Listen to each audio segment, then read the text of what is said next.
નમસ્કાર વિદ્યાર્થી મિત્રો, ઈ લર્નિંગ પ્રોગ્રામમાં હું નિલેશ પટેલ એસએન વિદ્યાલય શાળા પરિવાર વતી આપનું હાર્દિક સ્વાગત અને અભિવાદન કરું છું. વિદ્યાર્થી મિત્રો, આજે આપણે લેક્ચર નંબર 6 પાઠ નંબર 4 ભારતની રાષ્ટ્રીય ચળવળો એના વિશે અભ્યાસ કરી રહ્યા છીએ. આ પાઠની અંદર વિદ્યાર્થી મિત્રો ઘણી બધી એવી ચળવળો વિશેની આપણે વાત કરી. છેલ્લે અસહકારનું આંદોલન, એની રૂપરેખા અને એની અસરો, એનો બનાવ અને એની અસરો વિશેની વિગતવાર આપણે ચર્ચા કરી. બહુ સરસ મજાનો ટોપિક. એ નાગપુરના અધિવેશનમાં અસહકારનું આંદોલન શરૂ કરવામાં આવ્યું અને એનાથી લઈ અને 15/2/1922ના રોજ જે બનાવ ઉત્તર પ્રદેશ રાજ્યના ગોરખપુર જિલ્લાના ચૌરી ચૌરા ગામે એ બનાવ બન્યો અને એ બનાવ થકી ગાંધીજીએ અસહકારનું આંદોલન મોકૂફ રાખ્યું. અને મેં તમને કીધું હતું એમ ગાંધીજીએ અસહકારના આંદોલન મોકૂફ રાખવાની જાહેરાત કરી. એ સમયે શું કહ્યું હતું? તો કે અહિંસાનું મૂલ્ય નહીં સમજનારા લોકોના હાથમાં સત્યાગ્રહ રૂપી શસ્ત્ર મૂકીને મેં હિમાલય જેવડી મોટી ભૂલ કરી છે. આવું વિદ્યાર્થી મિત્રો ગાંધીજીએ કહી અને અસહકારનું આંદોલન મોકૂફ રાખવાની જાહેરાત કરી. છતાં પણ આ અસહકારના આંદોલનથી વિદ્યાર્થી મિત્રો જબરજસ્ત અસરો જોવા મળી. લોકોમાં અભૂતપૂર્વ જાગૃતિ આવી.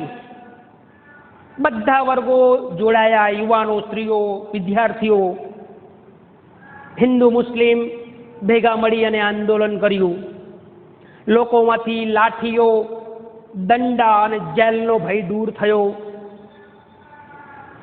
આવા અનેક પ્રકારની અસરો. અંગ્રેજીના સ્થાને હિન્દીને મહત્વ આપવામાં આવ્યું. નવી અલગ અલગ વિદ્યાપીઠોની સ્થાપના કરવામાં આવી. નવી નવી સ્કૂલો, શાળાઓ, કોલેજો શરૂ કરવામાં આવી. તો આવી જબરજસ્ત અભૂતપૂર્વ જાગૃતિ આવી. તો આ જે જાગૃતિ આવી એને ટકાવી રાખવા માટે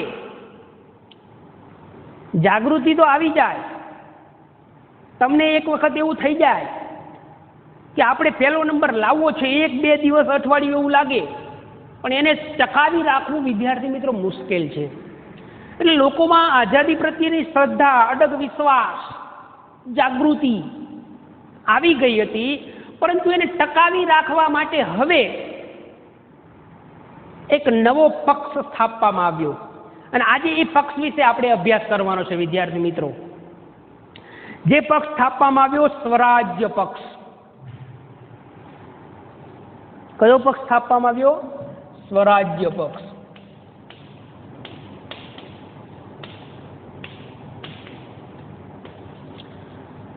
ટૂંકનો સમજાવો વિદ્યાર્થી મિત્રો પૂછાય 3 ગુણની અંદર. સ્વરાજ્ય પક્ષ વિશે સમજાવો. આ સ્વરાજ્ય પક્ષ સ્થાપવાનો એકમાત્ર હેતુ હતો કે અસહકારના આંદોલન થકી જે લોકોમાં જાગૃતિ, ચેતના, નવજાગૃતિ આવી હતી એને ટકાવી રાખવામાં અને એને આગળ લઈ જવામાં આ સ્વરાજ્ય પક્ષ એની ભૂમિકા ભજવે. એ માટે જ અંગ્રેજો સામે સિદ્ધ કરી બતાવે, એ માટે જ કે અમે પણ ભારતનું શાસન કરી શકીએ છીએ, અમારામાં પણ એટલી જાગૃતિ છે, એ બાબતથી લઈ અને આ સ્વરાજ્ય પક્ષની સ્થાપના કરવામાં આવી હતી. આ સ્વરાજ્ય પક્ષ અને એ સ્વરાજ્ય પક્ષની સ્થાપના કરવામાં 2 મહત્વના નેતાઓનું યોગદાન હતું. અને એ 2 મહત્વના નેતાઓ ચિત્તરંજન દાસ મુનશી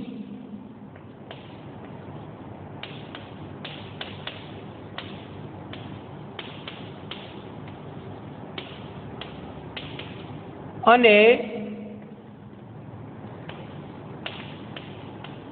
મોતીલાલ નહેરુ. સ્વરાજ્ય પક્ષની વિદ્યાર્થી મિત્રો સ્થાપના કરવામાં આ ભારતના બે મુખ્ય નેતાઓ ચિત્તરંજન દાસ મુનશી અને મોતીલાલ નહેરુના અધ્યક્ષ સ્થાને સ્વરાજ્ય પક્ષની કામગીરી કરવામાં આવી અને સ્થાપવામાં આવ્યો. હેતુ માત્ર એક જ હતો કે અસહકારના આંદોલન થકી જે લોકોમાં જાગૃતિ આવી છે, નવચેતના આવી છે, એકતા આવી છે, એને ટકાવી રાખવામાં આવે અને એને આગળ લઈ જવામાં આવે એવા હેતુથી, એવા આદેશથી આ સ્વરાજ્ય પક્ષની સ્થાપના કરવામાં આવી.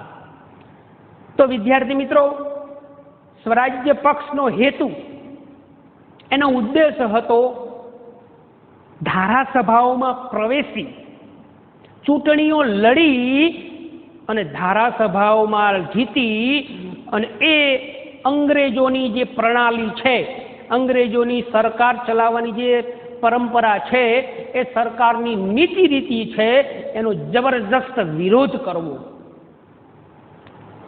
તો સ્વરાજ્ય પક્ષના ચિત્તરંજન દાસ મુનશી અને મોતીલાલ નહેરુ ભારતની ધારાસભાઓમાં ચૂંટણીઓ લડી પ્રવેશી અને એ સરકારની અન્યાયી જે નીતિ છે એનો જબરજસ્ત વિરોધ કરવા માટે જ સ્વરાજ્ય પક્ષની વિદ્યાર્થી મિત્રો સ્થાપના કરવામાં આવી. આ સ્વરાજ્ય પક્ષ વિદ્યાર્થી મિત્રો ગાંધીજી જે આંદોલન કર્યું, અસહકારનું આંદોલન, અને એ અસહકારના આંદોલનના કેટલાક એવા મુદ્દાઓ જે રચનાત્મક મુદ્દાઓ હતા એનો પણ આ સ્વરાજ્ય પક્ષે સ્વીકાર કર્યો છે. અસ્પૃશ્યતા નિવારણ, દારૂબંધી, ઘરે ઘરે રેટીઓ ફરતા કરવા, હિન્દુ મુસ્લિમની એકતા, આવા જે ગાંધીજીના અસહકારના આંદોલન દરમિયાન જે રચનાત્મક કાર્યક્રમો હતા, એ રચનાત્મક કાર્યક્રમો પણ આ સ્વરાજ્ય પક્ષે એ કાર્યક્રમો, એ બાબતને એમને પણ સ્વીકારી. હિન્દુ મુસ્લિમની એકતા થાય, અસ્પૃશ્યતાનું નિવારણ થાય, ઘરે ઘરે રેટીઓ ફરતા થાય, દારૂબંધી થાય. તો આવા જે ગાંધીજીએ અસહકારના આંદોલન દરમિયાન સારી બાબતોને જે સ્વીકારી હતી, એ બાબત પણ ચિત્તરંજન દાસ મુનશી અને મોતીલાલ નહેરુએ સ્થાપેલા પક્ષે પણ પોતાની વિચારસરણીમાં મૂકેલી, એને પણ સ્વીકારેલી. એટલે આ સ્વરાજ્ય પક્ષને ધારાસભાઓમાં પ્રવેશી અને અંગ્રેજ સરકારનો જબરજસ્ત વિરોધ કરવા અને એની જે નીતિ રીતિઓ છે, એના જે અન્યાયી પદ્ધતિ છે, ભારતીય લોકો પ્રત્યેની એની જે વિચારો છે એને દૂર કરી અને અંગ્રેજો વિરુદ્ધ લડત આપવા માટે જ આ સ્વરાજ્ય પક્ષની સ્થાપના કરવામાં આવી હતી. એટલે નવેમ્બર 1923માં એ સમયે સ્વરાજ્ય પક્ષની ચૂંટણીમાં કેન્દ્રીય ધારાસભાઓમાં અને પ્રાંત લેવલની ધારાસભાઓમાં સ્વરાજ્ય પક્ષે ચૂંટણીમાં ઝંપલાવ્યું.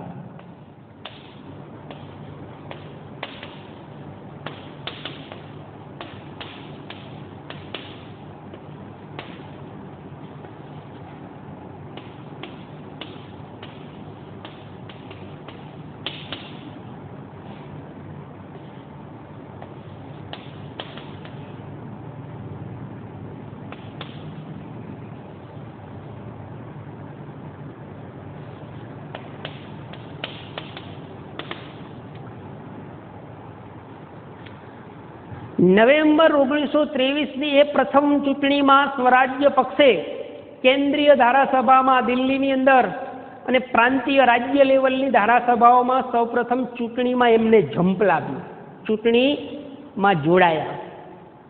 પરંતુ કેન્દ્રીય ધારાસભાઓમાં કેટલાક બેઠકો જીતવામાં સફળ રહ્યા, જ્યારે પ્રાંતીય ધારાસભાઓમાં પણ કેટલાક એવી બેઠકોમાં એમને બહુમતી મળી, પરંતુ બંગાળ જેવા પ્રાંતમાં એમને બહુમતી મળી નહીં. પણ સૌથી મોટા પક્ષ તરીકે બંગાળ પ્રાંતમાં સૌથી મોટા પક્ષ તરીકે સ્વરાજ્ય પક્ષ ચૂંટીને આવ્યો. નવેમ્બર 1923ની એ ધારાસભાઓમાં કેન્દ્ર લેવલે ચૂંટાઈને આવ્યા, કેટલાક રાજ્યોમાં ભારે બહુમતીથી ચૂંટાઈને આવ્યા, પરંતુ બંગાળ એવો પ્રાંત જે ભારતની ક્રાંતિનો નવા નવા વિચારોનો જે પ્રદેશ છે એ પ્રદેશમાં બહુમતી મળી નહીં, પરંતુ સૌથી મોટા પક્ષ તરીકે ચૂંટાઈને સ્વરાજ્ય પક્ષ આવ્યું. પરિણામે એ મોટા પક્ષ તરીકે મેળવવાના કારણે હવે કેન્દ્રીય ધારાસભામાં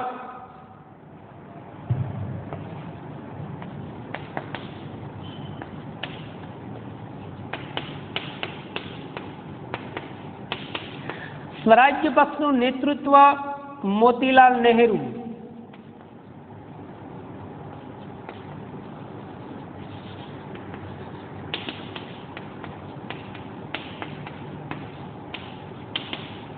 અને બંગાળ પ્રાંતમાં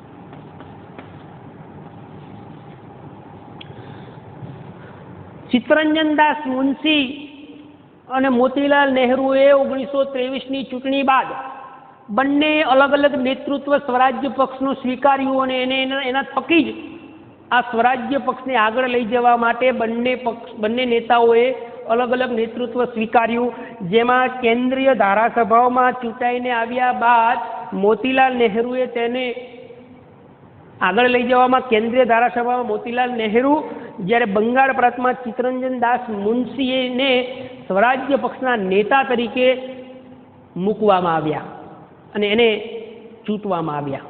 એની કામગીરી બાબતની દેખરેખ માટે કેન્દ્રીય ધારાસભામાં મોતીલાલ નહેરુ, જ્યારે બંગાળ પ્રાંતમાં ચિત્તરંજન દાસ મુનશી સ્વરાજ્ય પક્ષનું નેતૃત્વ લીધું. પરિણામે સ્વરાજ્ય પક્ષ છે એ સ્વરાજ્ય પક્ષે વિદ્યાર્થી મિત્રો અલગ અલગ ધારાસભાઓમાં પ્રવેશીને અંદાજપત્રો અને ખરડાઓને નામંજૂર કરી સરકારની જે અન્યાયી નીતિ છે એ અન્યાયી નીતિરીતિનો જબરદસ્ત વિદ્યાર્થી મિત્રો વિરોધ કર્યો. સ્વરાજ્ય પક્ષે ધારાસભાઓમાં પ્રવેશી અંદાજપત્રો, ખરડાઓ,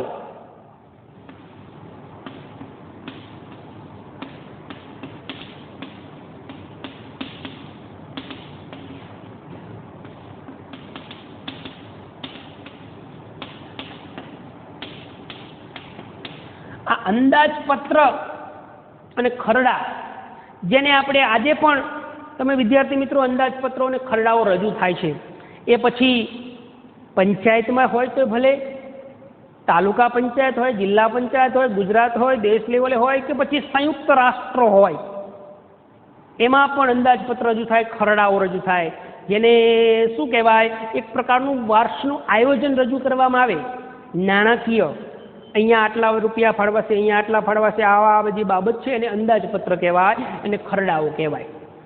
તો અંગ્રેજ સરકાર દ્વારા જે અંદાજપત્રો, ખરડાઓ જે રજૂ કરવામાં આવતા હતા, એ બધા ખરડાઓ અને એ બધા અંદાજપત્રોનો ધારાસભાઓમાં જબરજસ્ત વિરોધ કર્યો.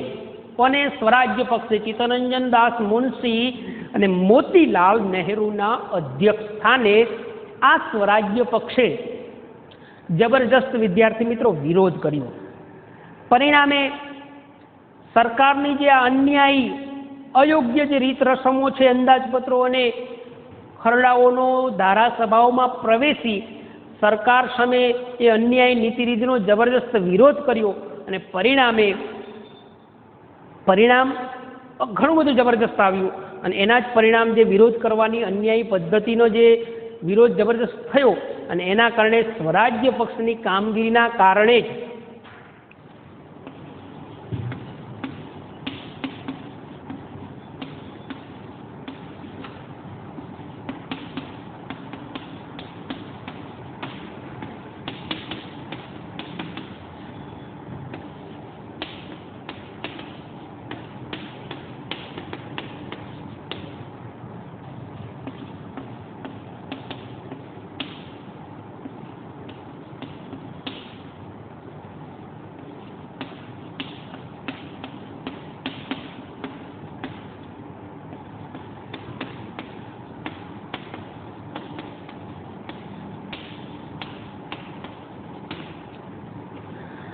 સ્વરાજ્ય પક્ષે ધારાસભાઓમાં, કેન્દ્રીય ધારાસભાઓ અને પ્રાંતીય ધારાસભાઓમાં અંદાજપત્ર અને ખરડાઓનો જે જબરજસ્ત વિદ્યાર્થી મિત્રો વિરોધ કર્યો અને એના જ પરિણામ સ્વરૂપે અંગ્રેજ સરકારને 2 વર્ષ વહેલા સાયમન કમિશન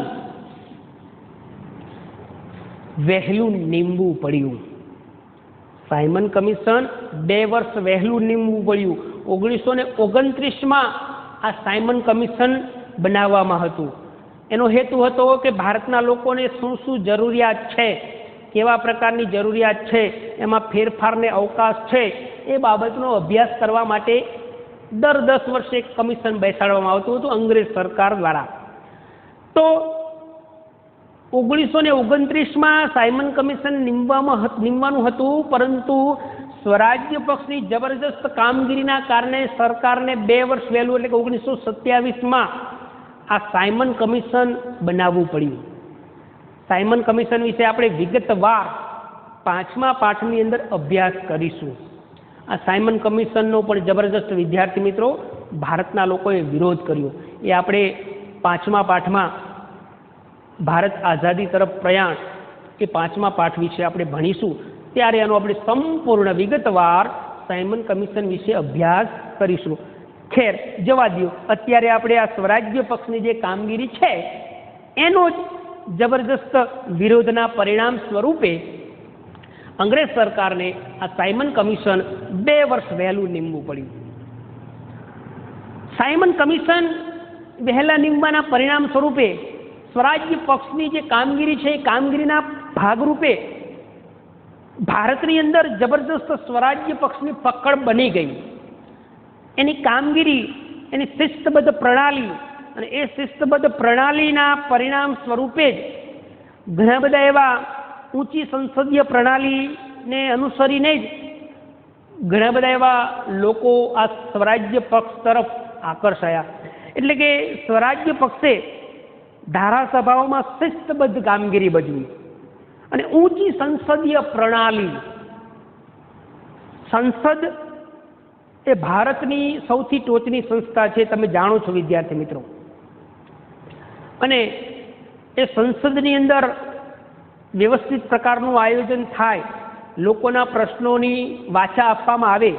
તમે આજે જોતા હશો ઘણા બધા ભારત સહિત ગુજરાતમાંથી ભારતના અન્ય વિશ્વના દેશોમાં પણ આજે સંસદીય પ્રણાલીની જે ગરિમા છે એ ગરિમા અને લાંછનરૂપ કાર્ય પણ કરવામાં આવે છે. માઇકો ફેંકવામાં આવે, એકાબીજી સંસદમાં ધક્કામુક્કી કરે, મુક્કામુક્કી કરે, લડાઈ કરે, કાગળો ફેંકે. આ સંસદની સારી પ્રણાલી નથી. છતાં પણ લોકો એ આપણે ચૂંટેલા, મેં તમે ચૂંટેલા જે લોકો છે એ આવી અભદ્ર વર્તન કરે છે. મોબાઈલમાં કોઈ સૂતા હોય, કોઈ મોબાઈલમાં મસ્તીમાં હોય. તો આ દેશના જે ચૂંટાયેલા નેતાઓ છે એ સંસદમાં આપણે શા માટે બેસાડ્યા છે? તો કે લોકોને સારા કાર્યો કરી અને લોકોને સુખાકારી મળે એ માટેના પ્રયાસો કરે, અને એના માટે આપણે વેતન પણ આપી. છતાં પણ આજે ઘણા બધા એવા ધારાસભ્યો અને ઘણા બધા એવા સંસદ સભ્યો જે આવી સંસદીય પ્રણાલીને નેવે મૂકી અને પોતાની મોજ મસ્તી કરતા હોય છે, એ અયોગ્ય છે. જવા દો. આપણે આજે સ્વરાજ્ય પક્ષની વાત કરીએ છીએ તો સ્વરાજ્ય પક્ષે ચૂંટાઈને આવ્યા બાદ એક શિસ્તબદ્ધ સૈનિક જેમ કામ કરે ને છે એમ વિદ્યાર્થી મિત્રો એક શિસ્તબદ્ધ ધારાસભ્ય તરીકે એને કામગીરી બજાવી અને ઊંચી સંસદીય પ્રણાલી એને સ્થાપવાનું કામ આ સ્વરાજ્ય પક્ષે કર્યું. પરિણામે ભારતના એ લોકોમાં બંધારણીય રીતે શાસન ચલાવવાની ક્ષમતા છે એવું સ્વરાજ્ય પક્ષે સાબિત કરી બતાવ્યું. ભારતના લોકોમાં બંધારણીય રીતે એ જ્ઞાન છે, એ ટેકનિકલ જ્ઞાન છે, એ બૌદ્ધિક જ્ઞાન છે. અમે પણ સક્ષમ છીએ. માત્ર અંગ્રેજો જ નથી, અંગ્રેજો જ સારું શાસન કરી શકે છે એવી માનસિકતા જે અંગ્રેજોની હતી એ હવે ભૂલી જાઓ. અમે પણ સારું એવું શાસન જે બંધારણ રીતે ચલાવી શકે એવી અમારામાં પણ ક્ષમતા છે એવું આ સ્વરાજ્ય પક્ષના ચૂંટાયેલા ધારાસભ્યો એને એ ચિત્તરંજન દાસ મુનશી અને એ મોતીલાલ નહેરુએ સાબિત કરી બતાવી વિદ્યાર્થી મિત્રો. પરિણામે આવી સુંદર કામગીરી, આવી ઊંચી સંસદીય પ્રણાલી, આવી શિસ્તબદ્ધ કામગીરીના પરિણામ સ્વરૂપે જેને એ સરસ મજાની જે કામગીરી કરી વિદ્યાર્થી મિત્રો, અને એનાથી ભારતનો શિક્ષિત વર્ગ આકર્ષાયો. ભારતનો શિક્ષિત વર્ગ પણ આ સ્વરાજ્ય પક્ષની કામગીરીથી આકર્ષાયો. નહીં, આમનામાં પણ એક આવૃત છે અને શિક્ષિત વર્ગ પણ આ સ્વરાજ્ય પક્ષની જે કામગીરી હતી, એની જે શિસ્ત હતી, દરેક બાબતમાં શિસ્ત એ સૌથી મહત્વની છે. શિસ્ત જાય તો શિકસ્ત થાય. સરસ મજાની એક કહેવત છે, શિસ્ત જાય તો શિકસ્ત થાય. એટલે આ સ્વરાજ્ય પક્ષે એની કામગીરીમાં શિસ્ત અને ઊંચી સંસદીય પ્રણાલી જે અપનાવી છે, અને એના જ પરિણામ સ્વરૂપે વિદ્યાર્થી મિત્રો ભારતના શિક્ષિત વર્ગના લોકો છે એ આ સ્વરાજ્ય પક્ષ તરફ આકર્ષાયા. પરિણામે સ્વરાજ્ય પક્ષ છે એ લોકોમાં જાગૃતિનો પુનઃસંચાર વધે એ માટેના પ્રયાસોમાં એ સફળ રહ્યો. અને એ લોકોમાં જાગૃતિ છે, એ જાગૃતિનો પુનઃસંચાર થાય એમાં પણ આ સ્વરાજ્ય પક્ષની કામગીરીના પરિણામ સ્વરૂપે જ ભારતના લોકોમાં જાગૃતિનો પુનઃસંચાર પણ વધ્યો. સ્વરાજ્ય પક્ષની કામગીરીના કારણે જ ઘણા બધા એવા લોકો છે, અને એ લોકોના પ્રયાસોથી ભારતને આઝાદી અપાવવા માટે આ સ્વરાજ્ય પક્ષની કામગીરી ખૂબ જ મહત્વની સાબિત થઈ. અને એ સ્વરાજ્ય પક્ષની કામગીરીને કારણે જ સ્વરાજ્ય પ્રાપ્તિ, આઝાદી નજીક મેળવવા માટેના પ્રયાસોમાં સ્વરાજ્ય પક્ષે જે કામગીરી બજવી અને એના જ પરિણામ સ્વરૂપે ભારતને આઝાદી નજીક લઈ જવામાં આ સ્વરાજ્ય પક્ષે ખૂબ મોટું યોગદાન આપ્યું. હવે વિદ્યાર્થી મિત્રો, સ્વરાજ્ય પક્ષે આવી કામગીરી બજાવી, પરંતુ એક એવો બનાવ બન્યો, જે બનાવ જૂન 1925ની અંદર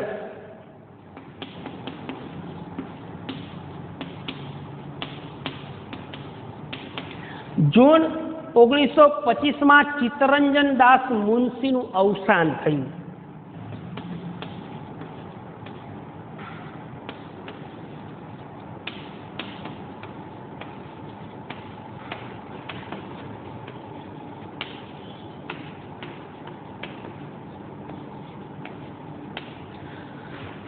સ્વરાજ્ય પક્ષે સરસ મજાની કામગીરી બજાવી, ઊંચી સંસદીય પ્રણાલી સ્થાપી, શિસ્તબદ્ધ કામગીરી બનાવી. પરિણામે લોકો, શિક્ષિત લોકો જે આ સ્વરાજ્ય પક્ષમાં જોડાયા, સ્વરાજ્ય પક્ષની કામગીરીના પરિણામે લોકોમાં જાગૃતિનો પુનઃસંચાર વધ્યો. પરંતુ એક એવો બનાવ બન્યો જેમાં જૂન 1925માં ચિત્તરંજન દાસ મુનશીનું અચાનક અવસાન થયું.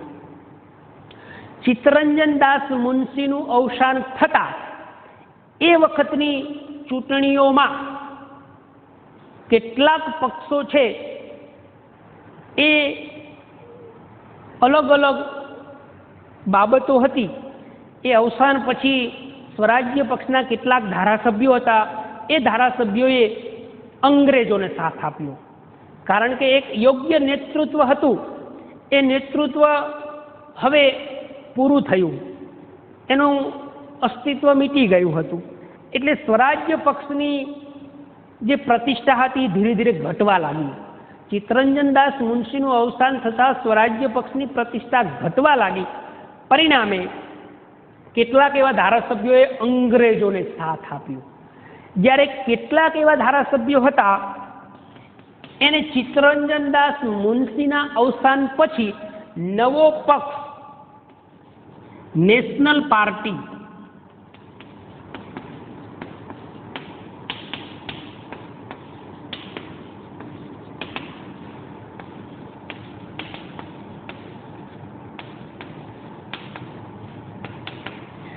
નવો પક્ષ બનાવ્યો, નેશનલ પાર્ટી નામનો નવો પક્ષ બનાવ્યો.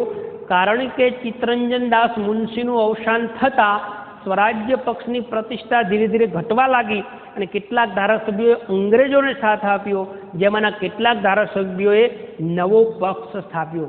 પરિણામે 1926ની એ ચૂંટણીઓમાં સ્વરાજ્ય પક્ષની પ્રતિષ્ઠા ઘટી અને પરિણામે ઘણા બધા એવા પ્રાંતોમાં સ્વરાજ્ય પક્ષને પરાજય મળ્યો.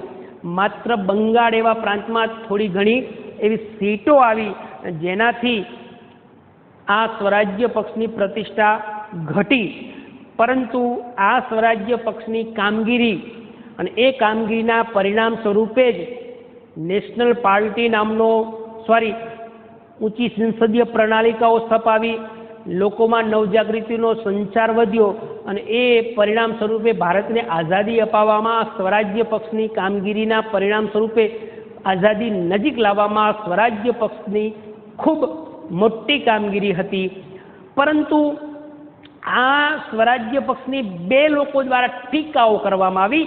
એની કામગીરી, એની વિચારસરણીની પદ્ધતિ હતી, એની બે લોકો દ્વારા સ્વરાજ્ય પક્ષની કામગીરી અને એની વિચારસરણીનો બે લોકોએ જબરજસ્ત વિરોધ કર્યો. બિપિનચંદ્ર પાલ અને સુરેન્દ્રનાથ બેનર્જી, આ બે લોકોએ સ્વરાજ્ય પક્ષની કામગીરીનો જબરજસ્ત ટીકા કરી. જબરદસ્ત ટીકા એટલે કે વિરોધ કર્યો કે એની જે કામ કરવાની પદ્ધતિ છે, એની જે વિચારસરણી છે, એ એમના મતે યોગ્ય નથી. એટલે એ બંને નેતાઓએ, બિપિનચંદ્ર પાલ અને સુરેન્દ્રનાથ બેનર્જીએ, આ બંનેએ જબરજસ્ત સ્વરાજ્ય પક્ષનો વિરોધ કરી અને એમની ટીકા કરી. વિદ્યાર્થી મિત્રો, આમાં ઘણું બધું તમને 1 ગુણમાં 2 ગુણમાં પૂછી શકાય. છેલ્લે જે આપણે ટોપિક કીધો કે સ્વરાજ્ય પક્ષની કયા બે નેતાઓએ ટીકા કરી, તો કે સુરેન્દ્રનાથ બેનર્જી અને બિપિનચંદ્ર પાલે, આ બંનેએ ટીકાઓ કરી. બીજું પ્રશ્ન પૂછી શકાય, સ્વરાજ્ય પક્ષની પ્રતિષ્ઠાઓ શા માટે ઘટી ગઈ? સીધું સરળ છે. જૂન 1925ની અંદર ચિત્તરંજન દાસ મુનશીનું અવસાન થયું.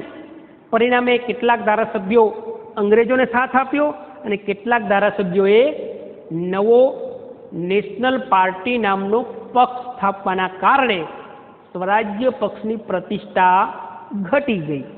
સ્વરાજ્ય પક્ષની સ્થાપના કોને કરી? તો કે ચિત્તરંજન દાસ મુનશી અને મોતીલાલ નહેરુએ આ સ્વરાજ્ય પક્ષની સ્થાપના કરી.